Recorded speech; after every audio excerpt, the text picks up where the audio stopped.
Hola, hola, saludos a todos y bienvenidos a este episodio de No es Hispahex. Estamos en Andric Hexmex en esta ocasión. De hecho, tengo que cambiar aquí la imagen por Hexmex. Y en esta ocasión voy a estar platicando con Mark, que es quien está detrás de Curator y está desarrollando una plataforma que se llama The Forge, que está diseñada como un launchpad para poder, para quien tenga proyectos o tenga ideas interesantes para lanzar en Pulse Chain, va a proporcionar toda una plataforma donde vas a poder enviar tu idea si no tienes los recursos, si no tienes los conocimientos técnicos para poderla lanzar. Tú puedes presentar tu proyecto ahí y la comunidad va a poder ver ese proyecto y si les gusta, lo van a poder apoyar. Entonces, esa es la idea general que se tiene con el proyecto que tiene Mark. Ya Curator ya es una plataforma que él ya ha estado trabajando en otras redes, pero ahora está entrando a Pulse Chain y ha tenido buena respuesta, al menos ya hay personas de la comunidad que tienen un buen nombre, que lo han apoyado. Yo me enteré del proyecto que él tiene a través de RG3, cuando él tuvo una plática con Mark en Discord Syndicate, y a partir de ahí entonces yo me comuniqué directamente con él y empezamos a platicar y pues ahora esto nos ha llevado a esto. La conversación va a ser en inglés porque Mark no habla español, entonces vamos a llevar la conversación en inglés, pero luego si tienen alguna duda, alguna pregunta, me la pueden dejar aquí en los comentarios y con gusto hago traducción si es necesario, y si no, pues bueno, así nos la llevamos. Entonces, pues bueno, de entrada, déjame darle la bienvenida aquí a Mark. Hi Mark, welcome. Hello, everybody. Thank you. Yeah, you don't speak Spanish, right? Because I said that you don't speak Spanish, but Not really. I can barely understand a little bit, but no hablo español. I think that's that's as far as you get. Exactly. Yeah, no, that's all right. But yeah, well, I was pretty much just giving an introduction, telling them how I first saw you on Discord Syndicate with RG3, and that's what made me contact you and talk to you about all the stuff that I'm working on. And then after that conversation, obviously, we kind of went backwards because instead of talking about first what Curator was and the Forge and all that, we just went through to my own project. But this is not the episode to talk about that. Right now, we're going to be talking about you, about your project, and what you're bringing into Pulse Chain. So the first question that probably people are going to be asking is, who are you? Where do you come from? What's your background? All those things. Okay, sure. Yeah, thanks a lot. Well, thanks a lot for having me, and honored to be here. So, who I am? I'm Mark. I'm Swiss, 40 years old now. Have a wife and two beautiful daughters. Live in Thailand. Okay, awesome. I think the interesting part of my story starts around 2013, when I started my previous business, or my other business, with my co-founder, AJ, who also co-founded Curator and The Forge with me. Okay. We created a social media, mental health, and coding and animation platform company, basically, where we created a platform where people could collaboratively create animated videos. And for a few years, this was mostly B2B videos. It was called Minute Videos. Companies could come and order videos from us, explainer videos and things like that.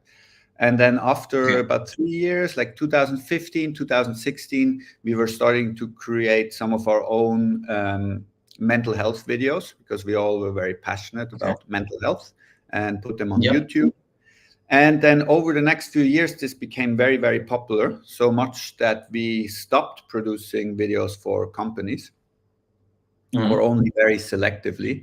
And we produced a lot of content on YouTube. And we got really big. We had, or still have, in total about 8 million subscribers over various different channels. Our biggest channel was Minute Videos, that has about 1.7 million subscribers on YouTube, and 1 million on Facebook. And then we had in many different countries, many languages. It was translated, and it was really a business because people could send us their personal stories. We had over 40,000 stories submitted to us from all over the world. Wow. And we read all of them. We picked the best ones, and then we animated them and posted them on YouTube, and then on Facebook, and on many different platforms. And we had businesses that came and translated to other countries.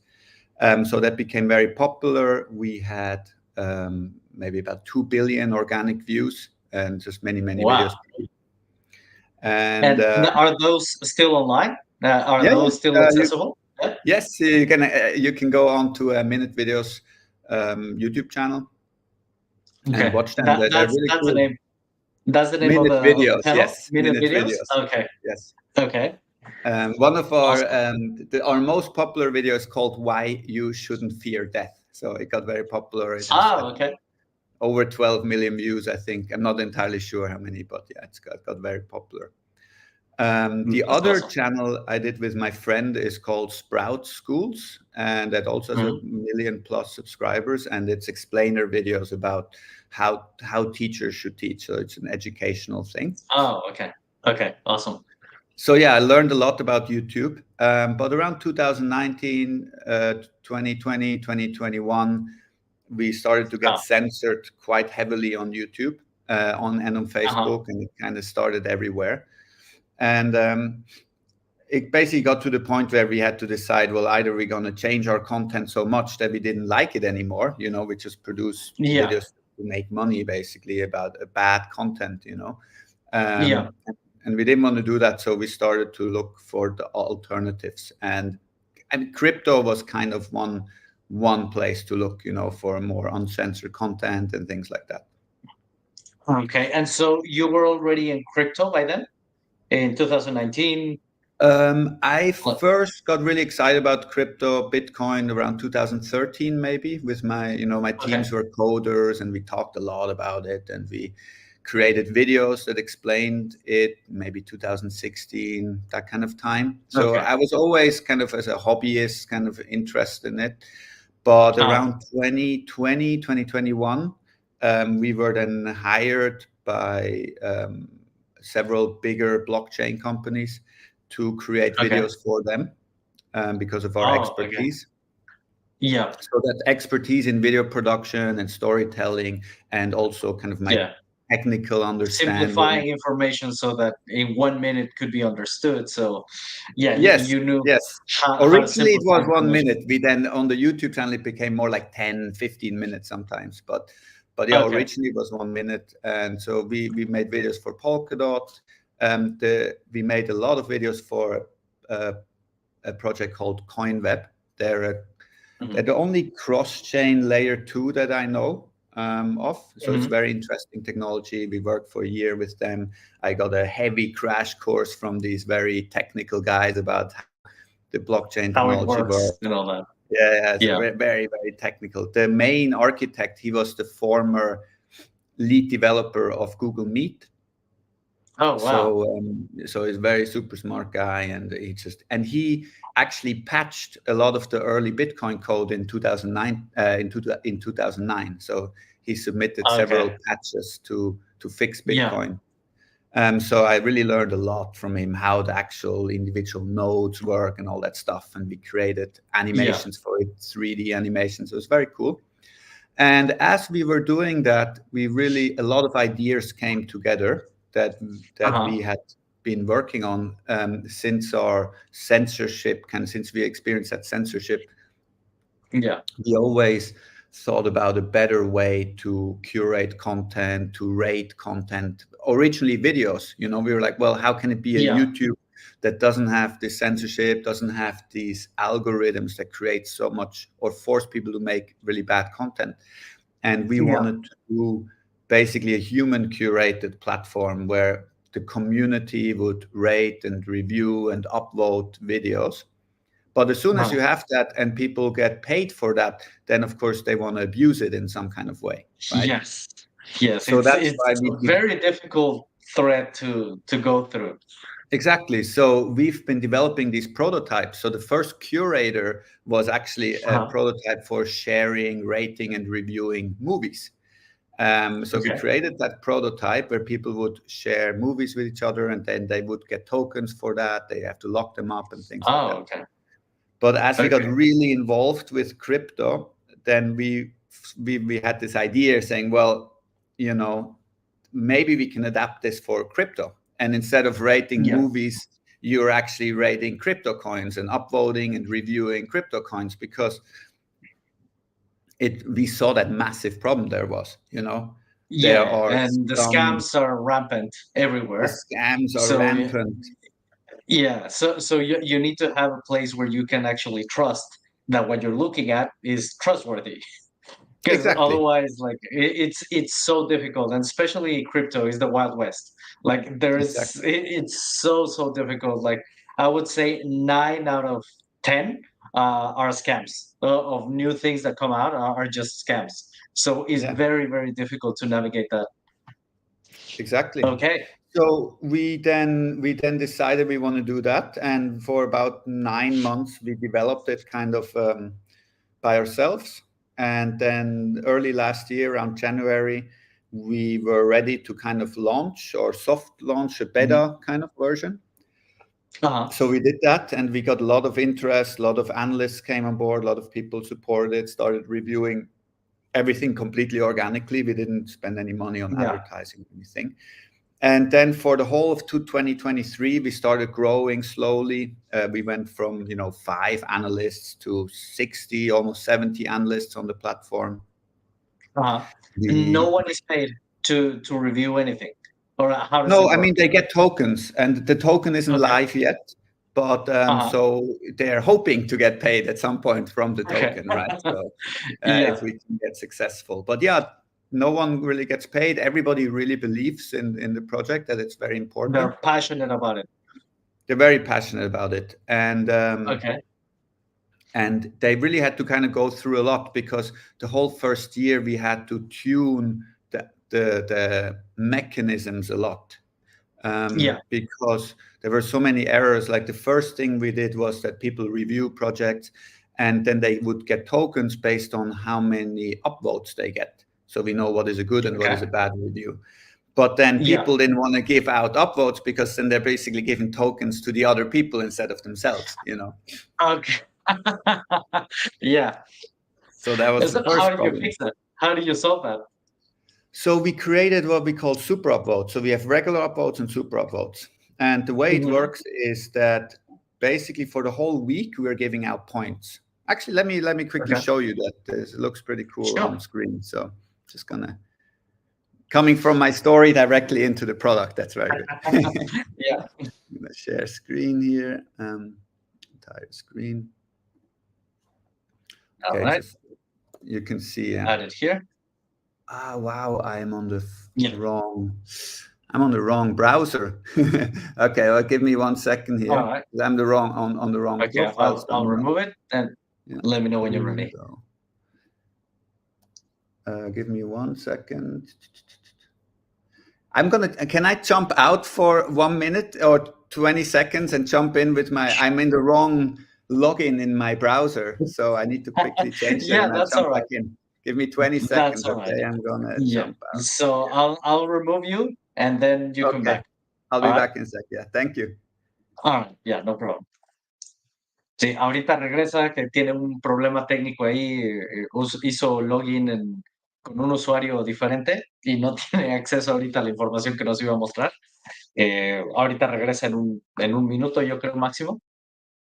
Y bueno, por lo pronto lo que nos ha dicho es que él tenía una plataforma. Primero empezó con YouTube, empezó haciendo videos cortos, y esto lo empezó a llevar a que fue creando una serie de canales donde tiene en total más de 8 millones de seguidores. Y eran videos cortos donde explicaba diferentes temas o contaba historias personales que le llegaban, y entonces su plataforma se fue haciendo cada vez más grande. De ahí después él brincó a cripto, y en cripto lo que él estaba buscando era crear una plataforma donde pudiera ayudarle a la gente a evaluar proyectos. Algo similar a lo que tenemos en Pulse Police, pero él de la forma en la que lo estaba haciendo era con proyectos en muchísimas cadenas, no nada más en Pulse Chain.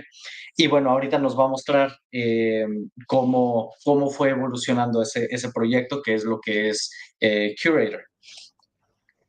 Okay, Hello. welcome back. Sorry, I don't know what happened with I got locked out of my thing. So I'm going to share my screen. Yeah. Yep. Okay, entire screen. Let's see if this works. All right, here we go. Yeah. I'm also traveling, so maybe my there we go. Okay, sorry. Yeah. Can you see? Yes. Okay, so this is generally how the platform works, right? You can see people come in and they select a project, they review it, and then people can comment, and you see here the super upvotes and the regular upvotes, right? Okay. So yeah, you can go into the point section here. This is only when you're logged in. Here you can see, so basically all the analysts, they will get these points during the week for doing things like upvoting someone, creating a post, getting an upvote from someone, and things like that. So during the week, people accumulate these points. And then at the end of the week, we issue tokens and we give them out to the people based on how many points they have gotten. Oh, okay. So if someone accumulates a lot of points during the week, they will get a bigger share of the weekly rewards that get paid out. It's very similar to Bitcoin giving, let's say 10 Bitcoin per block. Yeah. And whoever mines the block gets those Bitcoins. Yeah.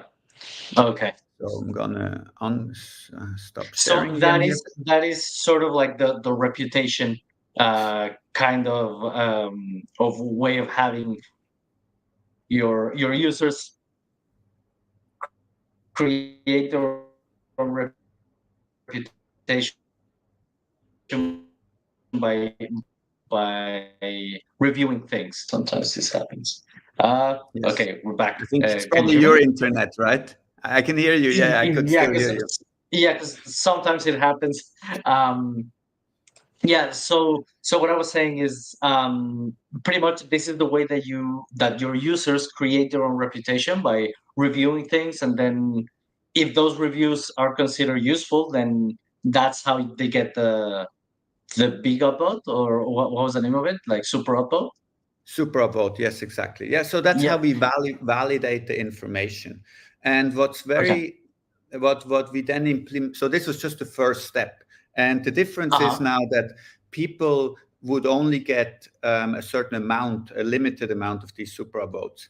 And when you give them out, you also get points. So you get rewarded for getting them, but also for giving them. And that worked really well. People like to give these super upvotes. When they do, they are also they're not afraid of voting anymore or missing out on their own points. Yes, exactly. And it's very positive because you can only super upvote, you cannot downvote really. So you're always giving positive feedback. And when you do that, you have to leave a comment. So you have to explain why you super upvote something. And that comment you cannot edit. So it's there forever as a kind of proof of that you have done that. So it's almost like you give a seal of approval when you do this. Yeah. Yeah, and there is no way to hide from it later on. Exactly. And then we took it up even a notch further recently, where if a review then gets flagged, for example, if it's shilling or supporting a rug pull or something like that, everybody who has super upvoted it will also get slashed and can get banned as well. So it's not just the person writing the review. Now, for example, in that situation, let's say I see a project that I really like, I get hyped about it, I give it a good review, but then it turns out to be a scam. I didn't know that it was a scam, but it ends up being a scam. I get punished for that? Yes. Yes, because you have to be, even though it might not have been your fault, you are it's your responsibility to be really as an analyst. So we're starting to develop almost two roles here. You have the analyst role who writes, but the person who super upvotes is like a verifier. So they need to go and double check the information that it's true. They need to be extra critical when they super upvote something. So it's not going to be like that you one time super upvote something that then turns out to be a scam. That you will then be kicked off the platform. But if it happens again and again and again, we can see you're someone who you will probably get slashed some tokens. You know, it starts as a little bit first, but then it gets bigger and bigger. And eventually, if you've done it too much, you lose access to the platform. Yeah, because then it means that you don't really know what you're doing. Yeah, exactly. Pretty much. If you're okay. And also the opposite is true. We haven't implemented that yet, but over time it will be the more you upvote things that actually do really well and so forth, you will get better levels, better points, people can trust you more and things like that. Okay. Yeah, that sounds good. All right. And so that's pretty much Curator, right? Like that's how Curator works. Yes. And then comes the Forge. Exactly. So the Forge developed very naturally out of Curator. So I'm just trying to turn off my Telegram here. So people, I don't actually know how to turn off my Telegram sound. Someone just keeps. Do you know how to turn that off? Or? I just close it. Yeah, I tried to close it on the computer, but okay. Anyway, hopefully they stop messaging. So that developed very naturally. So Curator is for general reviews of projects that are live and so forth, right? Yeah, which is it was this one. Yeah, if you just go to curator.com, if you remove the Forge, that's Curator. And exactly. So that's for general reviews of general projects. Yeah. And the Forge is for projects that want to raise money. So we had that happen naturally. Projects were coming to us. They wanted to get reviewed and get feedback. But they wanted to do it in private because they were scared of getting really bad feedback, right? Which actually happens normally with new projects because they're not ready. So we said, okay, we can do a private review section. And then in that section, you can get lots of reviews. You can then improve your website, your business, your tokenomics until you get better reviews. And only when you are ready, then the reviews will go public. And then I met Mandingo and Proof of No Work and a bunch of people from the PulseChain community maybe half a year ago or so. And they were like, oh, why don't we adapt this for PulseChain? Because PulseChain really needs it, because, you know, the sacrifice model is very dangerous for people, basically, because the projects can just run away with money. There's no accountability. There's also no knowing. It's difficult to know what is a good project and not. So there's so many problems. Yeah. And then we said, okay, let's sit together and develop something specifically for PulseChain. So we came up with the Forge. The review process we basically already had. Exactly. So now we're at the Forge. And we call it here a launchpad and incubator, but just so people understand it. But actually, I think it's much more. It's an entire support ecosystem for getting new projects onto PulseChain, helping them to be really good, get funded, support them afterwards as well. So it's a whole Kickstarter support ecosystem, basically. And one of the very interesting things we then developed with hexpulse.info, if you guys know, that's the sacrifice tracker website. Yeah. Developed by Jay and Mandingo. And they came up with the idea that instead of doing a regular sacrifice where people just send funds, we would actually have a smart contract. So first the projects get reviewed through the Forge, through the Curator system, but on the Forge. And when they have good ratings, when everything is good and ready, then they would raise funds into a smart contract.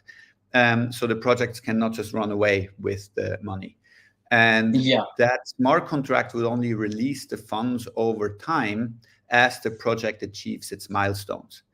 And if it doesn't achieve its milestones, then the funds could be blocked and could be returned to the people, to the sacrificers, basically. So you're talking about, if I understand correctly, if say there is this project that has its own roadmap, so it has limited time to put it into work, or how does that work?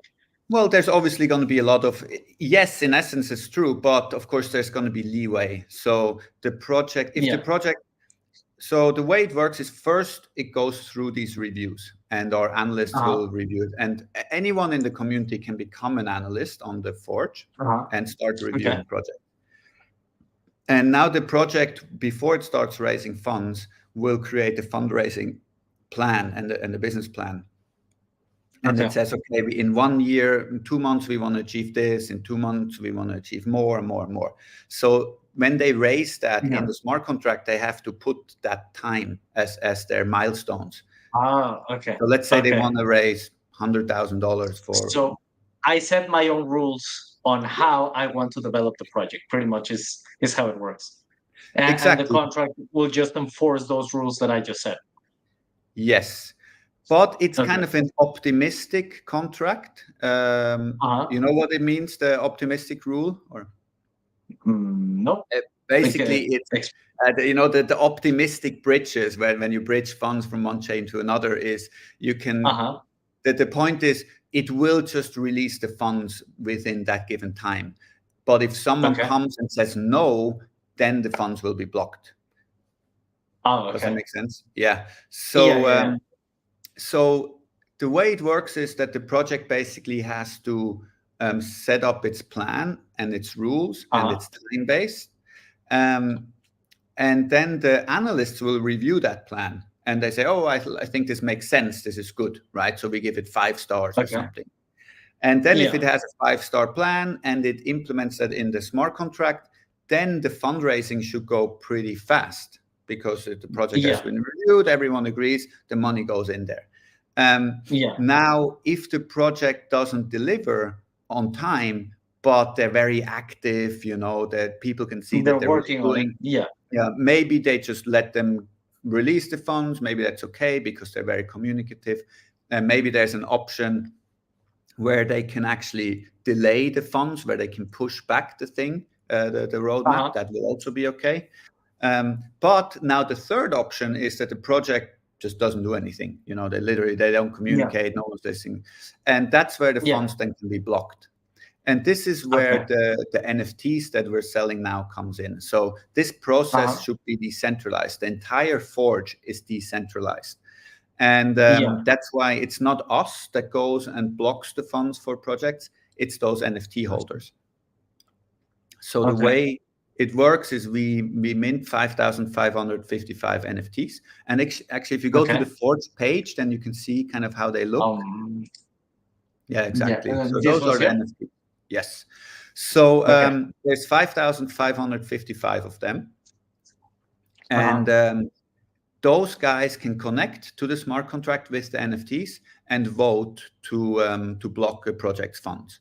And then it will have some time. And if it doesn't deliver after that, then they can basically vote to return the money to the sacrificers. So it's... Okay. So if I have, say, for example, out of those 5,555, say I have 1,000 of them, then that means that I have a lot of say on which projects go through and which ones don't.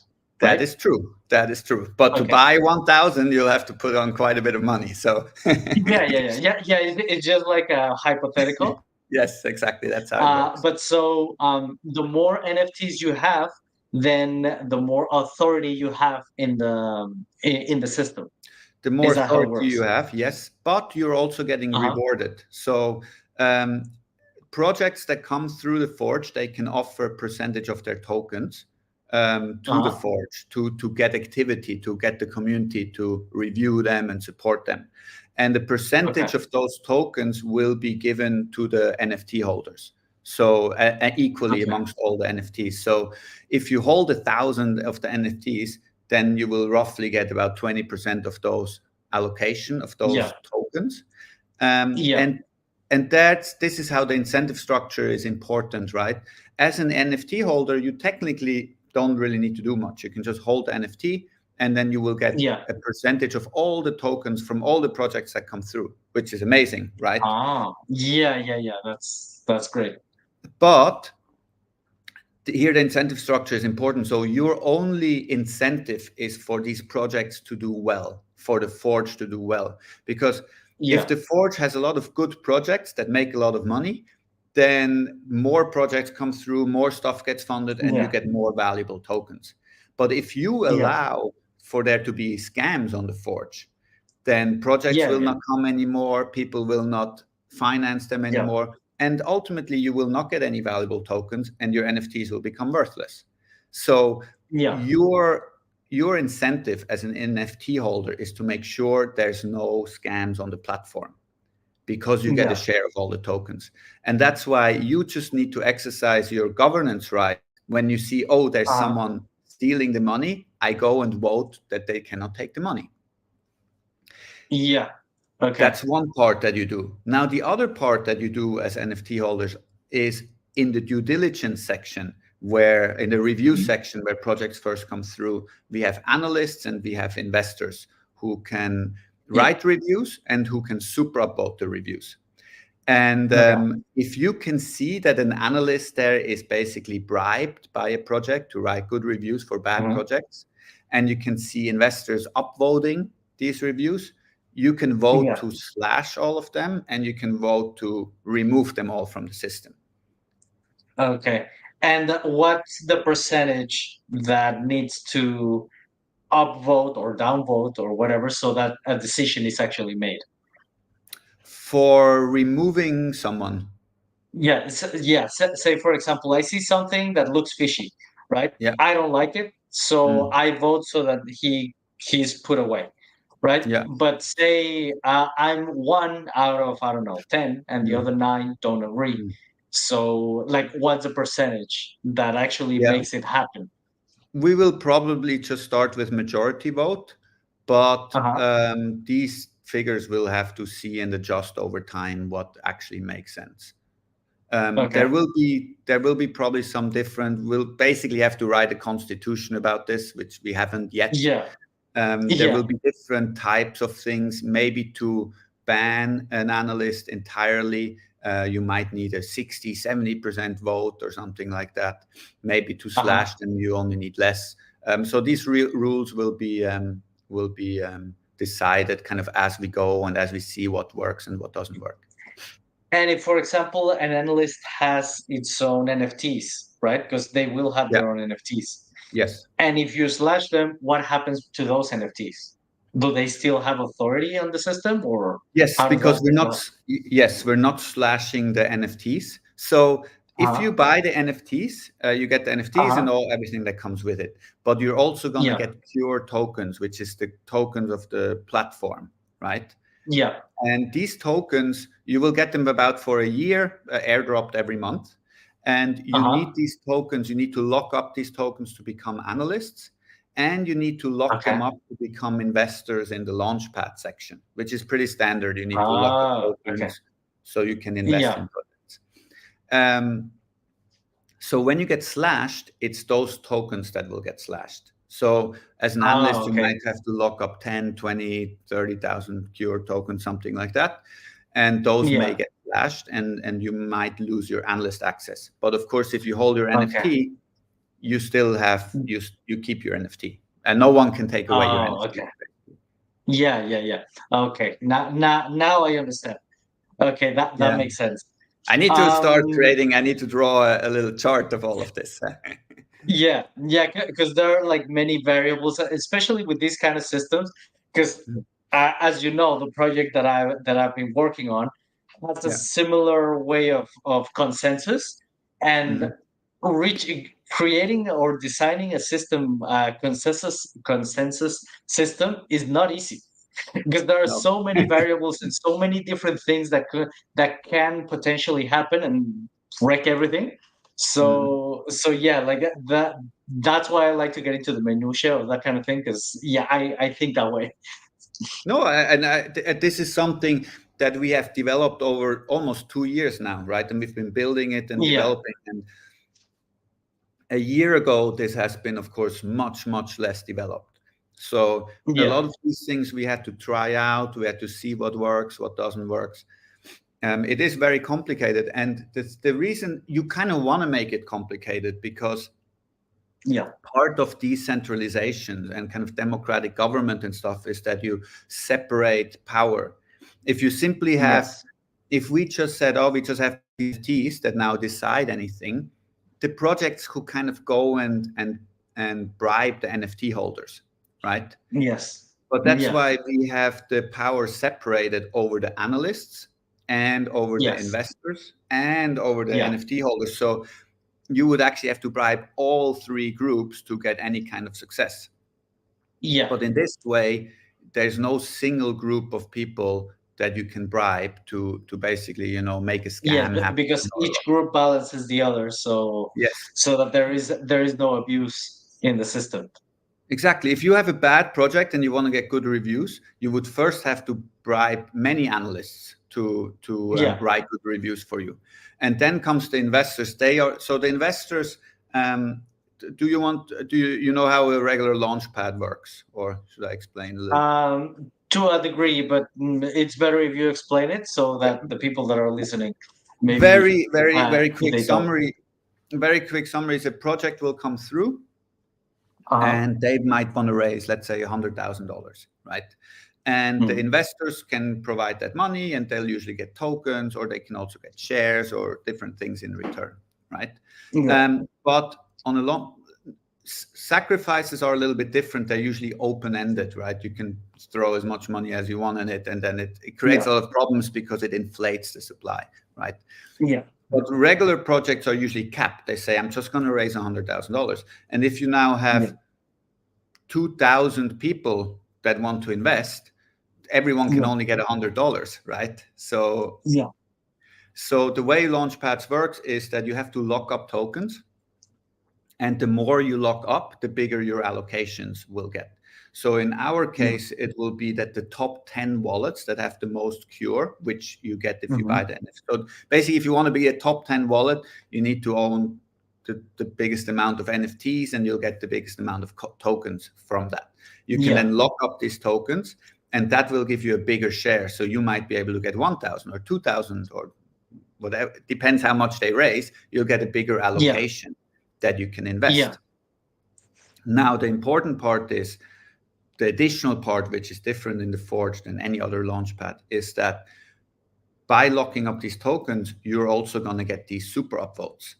So as an investor, you have an incentive that the analysts will write good reviews that help you make good decisions. You want these analysts to really drill through the projects and write smart reviews that give you good information, right? So you invest in the right projects. So you're using your super upvote to upvote the reviews that are the best. That's your incentive, right? You will also get some benefits from that. By super upvoting, you get even more allocation, you get better deals and stuff like that, right? So that's how the power is separated. The first thing is analysts writing reviews. So if a project wants to come and bribe, they need to pay several analysts to write good reviews, even though they have a bad project. Then they need to find a bunch of investors and ask them to super upvote these reviews, because if they're not upvoted, then they won't matter, because another review that says it's bad will be on the top, right? But even if they do that, even if they've bribed all these people, then the NFT holders can still come in and say, wait a minute. You guys clearly have all been bribed. We're going to slash all of you, and we're going to kick a lot of you out, right? So the project also has to bribe all of these NFTs to get through that as well. So the final say in the end is on the guys that have the NFTs. That would be like the final say on everything. Exactly. Okay. And they're almost like a Supreme Court. They don't have to do much. They only have to step in when they see, oh, something is like fundamentally wrong in the system. There is some bad actors that we need to take out, basically. Okay. And so right now, which projects have we seen, or are there any projects right now on Pulse Chain that the Forge is actually working with right now? Well, no, we have the first submissions now. So yours was one of the first. We have a couple other, maybe we have a few projects that have now been submitted. We are currently setting up the review space for the Pulse Chain Forge. I don't want to give an exact date, but it's really going to be in the coming days and a couple of weeks, something like that, that we're going to start reviewing projects. We are not going to launch. We're not going to launch the public version immediately. So the first analysts will basically be handpicked people. They're going to be people private. It's anyway in private. So it's the review process always is, there's different stages. When a project comes, the first review stage is micro reviews. So the project will need to get about 5 reviews, and it needs to get over a certain, like 3.5 stars. In that micro review section. Then that's the bare minimum. That's the bare minimum to get to the next step. Yes, exactly. And if it doesn't achieve that, then it has to improve itself, right? And once it achieves that, then it goes into the in-depth review section, which might take a lot of time, where it can improve, where we review all the different, the tokenomics, the teams, all of that kind of stuff. And so in the very first section, in the micro review section, only 5 analysts will actually see the project. So it's very, very private. And those they are chosen randomly, or who chooses which analysts get to? It's basically first come, first serve. So analysts can see the project, but when they click in it, then they review it. And once 5 people kind of review it, then it goes away. And the reason is like that is that the first 5 reviews are blind, so the analysts cannot see each other's reviews, so they don't get influenced by each other. So it's unbiased. Perfect. Once the project passes that with a high enough rating, then it goes into the in-depth review section, where all the analysts get access to it and all the investors get access to it as well. But it's still in a kind of private. That would be like the think tank kind of section. Where people throw in ideas, they polish what's there, they add or remove whatever is necessary, so that they can improve on the project. Is that right? Exactly. Yes, that's the incubation section, basically. And once that is finished and the project can start fundraising, then it goes public. Then everyone can see it. And at that point, even anyone can kind of send money to the smart contract, of course. But if you're not part of the system, you will get much worse allocations and much worse multipliers when you invest in the project. So this is where you need to be an investor, and the more tokens you have locked up, the better your multipliers and the bigger your allocation sizes will be. So the smart contract will be fed with the information of which wallets have how many tokens locked up, and therefore they will get certain sizes of allocations at certain multipliers. So in summary, the more tokens you have locked up, the better deal you get in the projects. We'll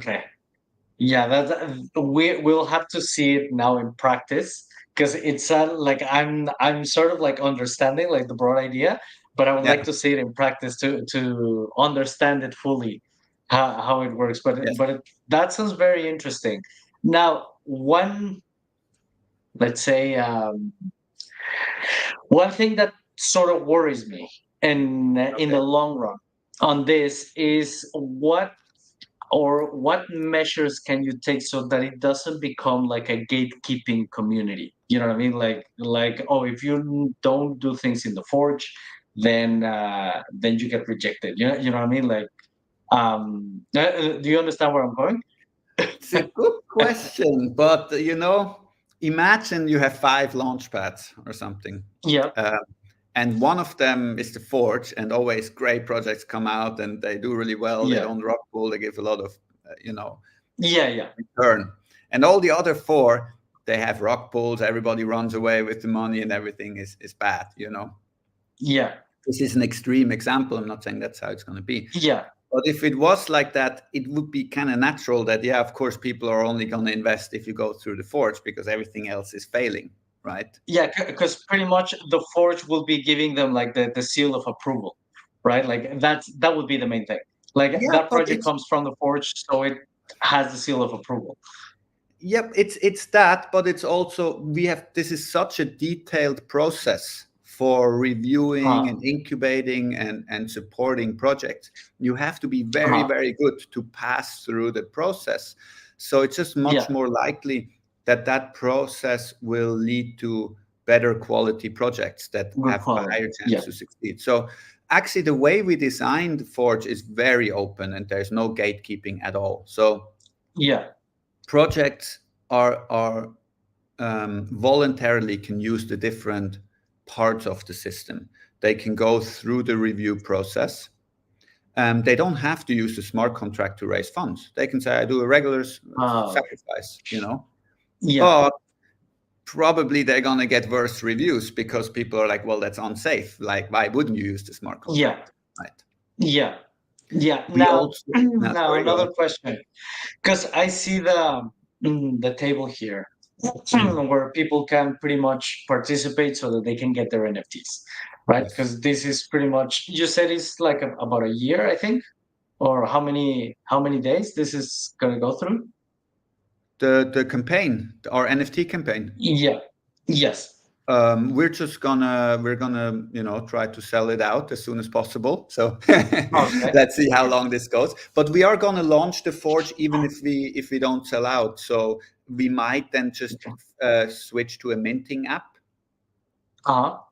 So it's just there's 5,555 NFTs.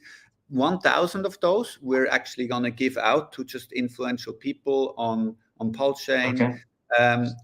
That helps the decentralization, right? That 20% of them we give out to people that we kind of know and trust and things like that.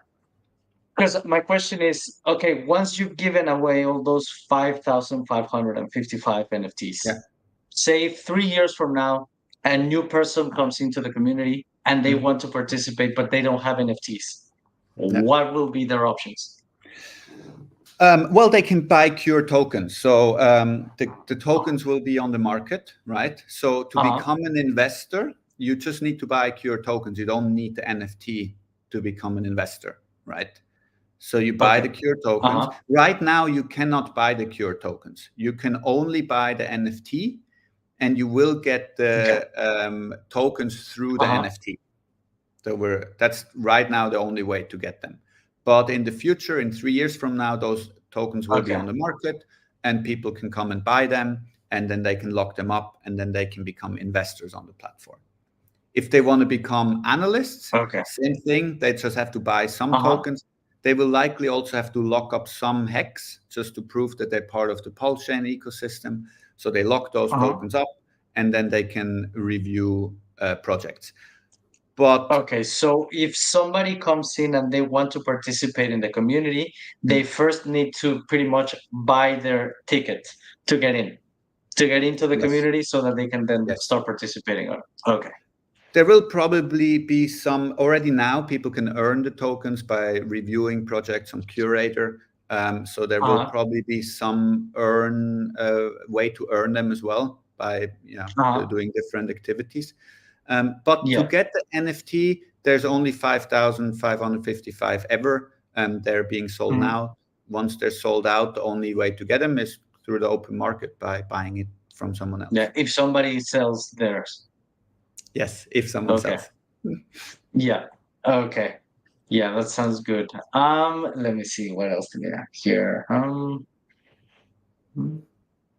Yeah, well, we've pretty much covered everything that I had. Yeah, well, we covered a lot. I mean, this was very efficient, I think. Yeah. Anything else that you want to add? Like, what's the in the next, I don't know, few months? What's the plan that you have on how do you see it developing in the near future? Yeah. So since we already built most of the system, right, we're kind of ready to go. We already accept projects. So right now it's a bit hard to find. You have to scroll all the way to the bottom on this page. Yeah. then you can see the Let me project see. application form. So if anyone wants to submit the project, go there. This is the community from PulseChain that is already participating in the Forge. Yeah, so this is our kind of council. So these are the people who support us. Those are some, all of these guys, they will get some of these 20% that we're just going to give out. So these are all influential people on the community. So I would like to invite you officially on there as well. Yeah, I'll be honored to be part of it. Okay, great. I'll send you some more information afterwards, you know, about what is involved and things like that. Yeah, but would love to put you on there. And yeah, so this is, these are some of the people who get the first NFTs and make sure that that people don't get bribed. And if you scroll past that, so this is to submit your project. If anyone has a project, they can go there, click the button. You see and down there. This is here, right? Yes. Now it takes you here. Yeah. So and down here, you see there those 5 people, Forge experts include, at the very bottom of that. You see those 5 circles? Yeah, so those are some of the first hand-picked people that will review the first projects before we go public, and anyone can become an analyst. Yeah, because this is something that I really like. Because in the Spanish community, like our community is very small when it comes to PulseChain and all that. Like I think we're only like 3 or 4 people in total that speak Spanish and do live streams and things like that. And one of the main things that even 2 days ago and yesterday, I was helping someone. He used an exchange in a way that he shouldn't have and tried to do a transaction when you were supposed to do it from your own wallet instead of an exchange and all those kind of things. And so he ended up losing money, right? I've been trying to help him to try to get it back, but we'll see what happens.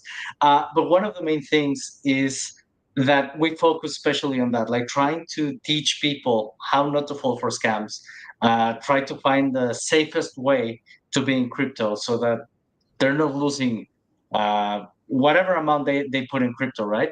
And especially in the Spanish communities, one of the things that I always tell people, I would say the Spanish-speaking community is one of the most vulnerable because most of our coins, our money, is worth nothing, right? So the little money that you put in there to put into crypto or something, you can lose it like that. And for, say, for example, an American or an Australian or something, like $10, $20, it's not really that much money, right? Like it's some money, but it's not really that much.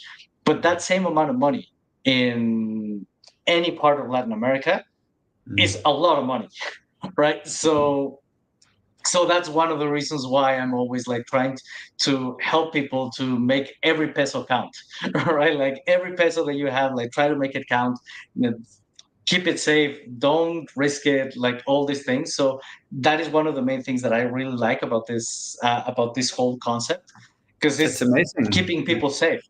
It's about keeping people safe, right? That's exactly what it is. Yeah, I mean, do you bring up a very good point? I mean, I see that, I heard that argument before, you know, where people kind of in the richer countries are arguing over, you know, if Bitcoin and crypto and all of that even makes sense, and it's just gambling and blah, blah, blah. And then there's other people who say, well, if you actually go to developing countries, you can see that it's an extremely needed solution for them, you know. They don't have banking, they don't have proper money that they can depend on, and all of that kind of thing. So hyperinflation is crazy, like it's horrible. So obviously that's why we want to bring people into crypto, but we want to bring them in a safe way.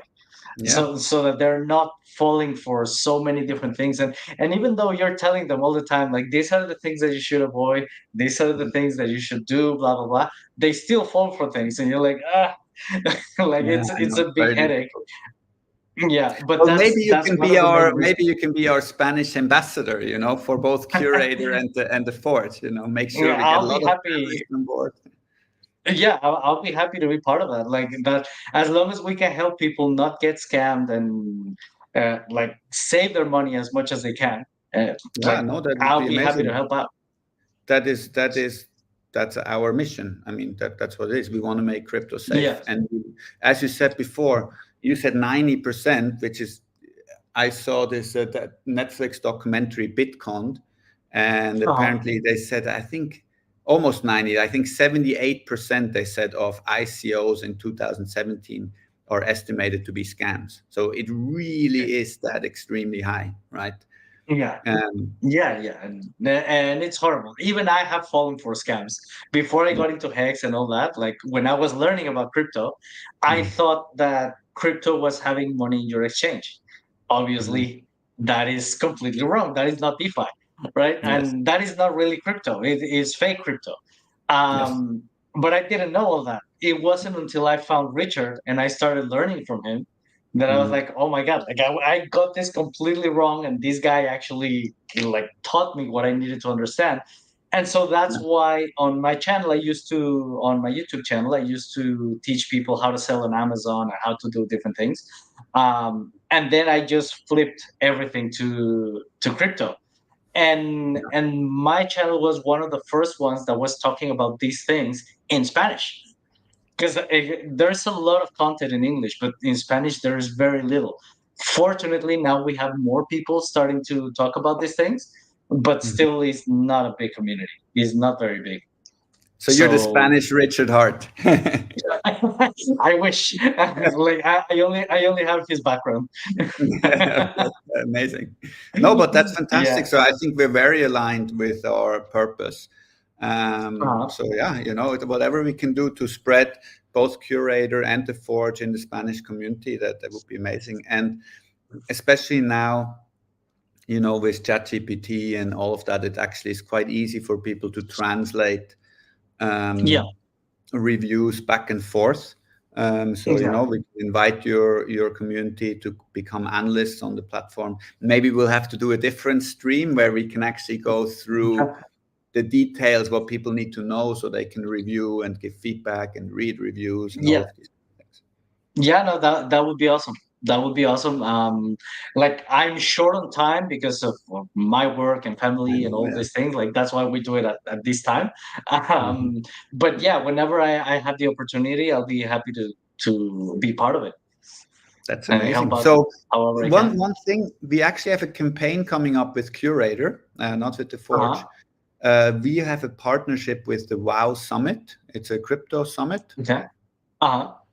And they do a startup competition where they have 32 startups.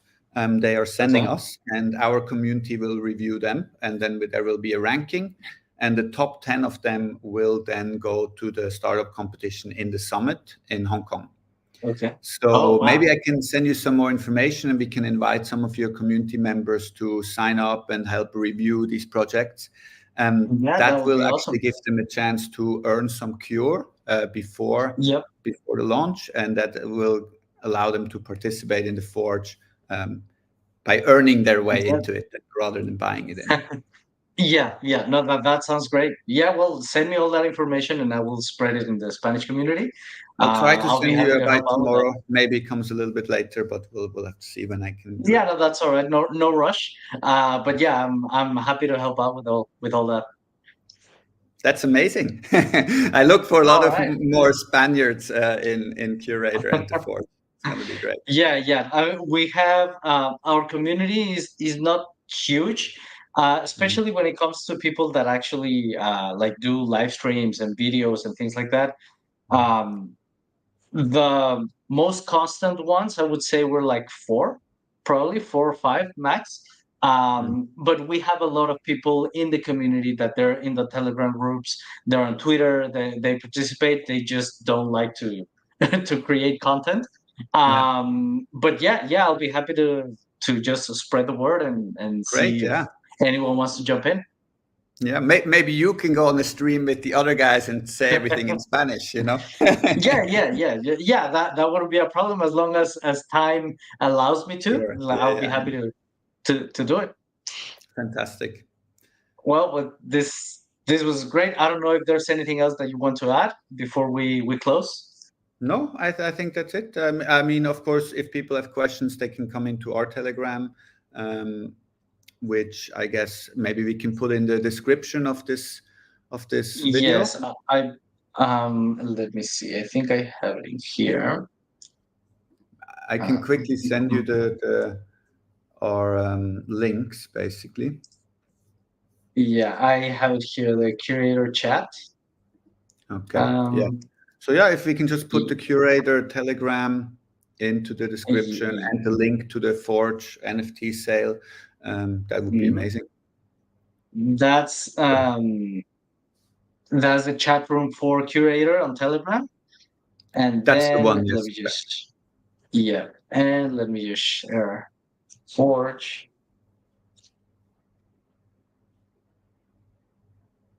This is the website, the curator on the section for the Forge, where you see all this. And if you want to submit your project, then you just go to same link, just submit.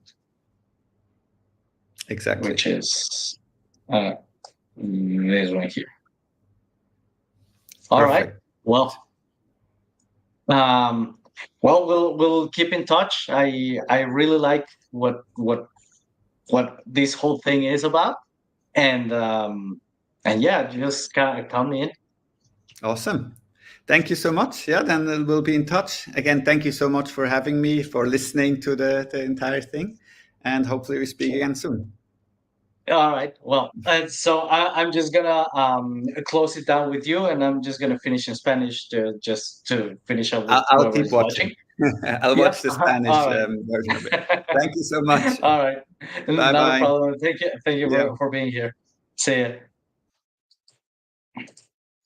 Pues bueno, aquí lo tienen. Esto fue Mark hablando sobre The Forge y Curator. Es una plataforma que se ve muy, muy interesante. Es muy parecido a lo que habíamos dicho antes como Pulse Police, pero esto lo lleva muchísimo más allá, donde no solamente se hacen reviews, sino que también se permite que la gente pueda, bueno, quien quiera puede fondear diferentes proyectos para que estos se puedan realizar. Y pues bueno, es una plataforma que se ve muy, muy interesante. El objetivo es traer proyectos que sean seguros, que la misma comunidad los pueda evaluar, les pueda dar el visto bueno, para que cualquier proyecto que salga de The Forge, vamos a saber que es un proyecto que es confiable, que ese es el objetivo de esta plataforma. Entonces, pues bueno, de eso se trataba esta conversación. No sé si tengan alguna duda, algo que me quieran preguntar, con gusto aquí lo pueden hacer. ¿Qué les pareció? Si les gusta esto, en ISPA-Hex volveré a hablar un poquito de esto. Ya saben que se lo hago todos los sábados. Y pues bueno, por lo pronto eso es lo que traía para el día de hoy. Si ya no hay ningún comentario, ninguna duda, con mucho gusto de haberlos tenido por aquí, cierro el stream. Voy a dar nada más un minutito más para que me dejen aquí alguna pregunta si lo tienen. Y si no, con gusto me retiro. Vamos a ver aquí, Gaetano. Bienvenido, como siempre. Aquí te tenemos. Yoyo. Saludos.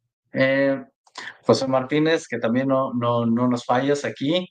Tenemos a Roberto. Roberto, buenos días. Sí, es temprano para México. Y pues bueno, sin más, lo voy a dejar hasta aquí. Ya no hubo ninguna otra pregunta. Muchas gracias por haber estado aquí conmigo y nos vemos en el siguiente ISPA-Hex, que será el sábado. Hasta luego y que estén muy bien. Bye.